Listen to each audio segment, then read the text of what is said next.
வணக்கம் மக்களே. அம்பத்தூர் கள்ளிக்குப்பத்துலேருந்து பிரேம்ஜித் சார் புதுசாக ஆட்டோமேட்டிக் கார் வாங்கியிருக்காரு. நம்மக்கிட்ட பயிற்சி எடுக்க வந்திருக்காங்க. இன்றைக்கி 2வது நாள் ஹைவேல பயிற்சி. கிட்டத்தட்ட இப்போவே பார்த்திங்கன்னா ஒரு 110 கிலோமீட்டர் ஸ்பீடு வரைக்குமே ஓட்டியிருக்காரு.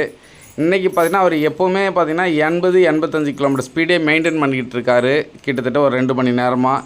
இதுக்கெல்லாம் காரணம் நம்மளுடைய பயிற்சி, அவருடைய புரிதலும் தான் காரணம். ஆரம்பத்தில் இந்த ஹைவேக்குள்ளே வந்த உடனே அவர் 30-40 கிலோமீட்டர் ஸ்பீடில் தான் ஓட்டினார். ஒரு அரை மணி நேரம் 3/4 மணி நேரம் கழிச்சதுக்கப்புறம் அந்த கார்னா என்னென்னு புரிஞ்சிடுச்சு. ஆக்சிலேட்டர்னா என்ன, பிரேக்னா என்ன, ஸ்டேரிங்னா என்னென்னு புரிஞ்சதுக்கப்புறம் தான் அவர் ஸ்பீடு எடுத்து ஓட்ட ஆரம்பித்தார். இன்றைக்கே கிட்டத்தட்ட ஒரு 130-140 கிலோமீட்டர் வரைக்கும் அப் அண்ட் டவுன் ஓட்டியிருக்காரு. வேறு லெவலாக ஓட்டியிருக்காரு. சாய்ப்ரஸ் பர்சனல் கார் ட்ரைனர்ஸ்க்கு கால் பண்ணுங்கள். 7 நாள் பயிற்சி, 20 மணி நேரம் ட்ரைனிங் இருக்கும். உங்கள் காரில் பயிற்சி, உங்கள் வீட்டிலேருந்து பயிற்சி எப்போவுமே பார்த்திங்கன்னா உங்கள் காரில் உங்கள் வீட்டிலேருந்து தான் எடுக்கணும். வேற ஒருத்தவங்க காரில் எடுக்காதீங்க. கார் இல்லாதவங்க பயிற்சி எடுத்தால் அது வேஸ்ட்டு தான்.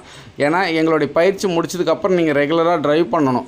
அப்போ தான் அந்த டிரைவிங் மைண்ட்லேயே நிற்கும். பயிற்சி முடிஞ்சதுக்கப்புறம் நீங்கள் ரெஸ்ட் எடுக்க போயிட்டீங்கன்னா அந்த மைண்டில் நிற்காது. ஸோ சார் இன்றைக்கி வேறு லெவலாக ஓட்டியிருக்காரு. 7வது நாளோட முடிவில் அவரோட டிரைவிங் ஸ்கில் பார்த்திங்கன்னா வேறு லெவலாக இருக்கும். அதுக்கு நாங்கள் 100% கேரண்டி கொடுக்குறோம். நன்றி மக்களே.